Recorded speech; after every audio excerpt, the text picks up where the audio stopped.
সেই জাহান্নাম দিয়ে শাস্তি দেওয়া হয়।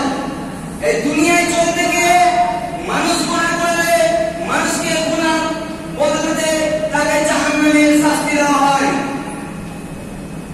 সে জাহান্নাম এমন একটি কঠিন জটিল জায়গা যেখানে মানুষকে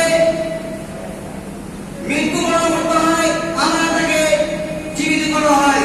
আল্লাহ সুবহানাহু ওয়া তাআলা বলেছেন, সুম্মা লা ইয়ামুতু ফিহা ওয়া লা ইয়াহইয়া, সেখানে মানুষ মরবেও না বাঁচবেও না। জাহান্নাম এমন একটি কঠিন জটিল জায়গা যেখানে মানুষকে শাস্তির পর শাস্তি দেওয়া হবে, তারপরে মানুষ মরবেও না বাঁচবেও না।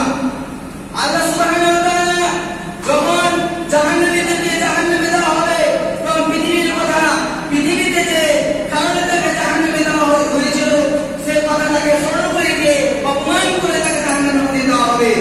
আল্লাহ সুবহানাহু ওয়া তাআলা তিনি বলেন, হাদিহি জাহান্নামু আল্লাতী কুনতুম তুআদুন ইসলাউহা বিমা কুনতুম তাকফুরুন।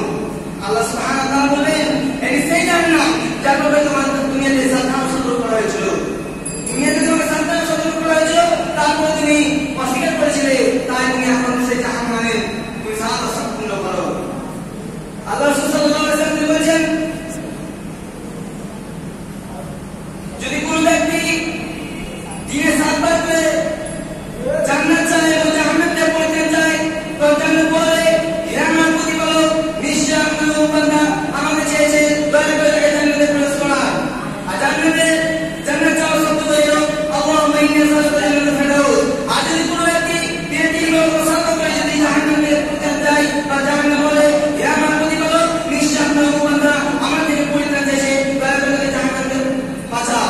তো জাহান্নাম থেকে পরিত্রাণ চাওয়া শব্দ হলো এরকম হতে পারে, আল্লাহুম্মা আজিনি মিনান নার, আল্লাহ আমাকে জাহান্নাম থেকে বাঁচাও। পরিশেষে আল্লাহ সুবহানাহু ওয়া তাআলার কাছে দোয়া করব, হে আল্লাহ রাব্বুল আলামিন, আমাদেরকে বেঁচে করে জাহান্নাম থেকে বাঁচাতে পারি, তার তৌফিক দান করুন। আমিন। ওয়া আখিরু দাওয়ানা আলহামদুলিল্লাহি রাব্বিল আলামিন। আসসালামু আলাইকুম ওয়া রাহমাতুল্লাহি ওয়া বারাকাতুহু।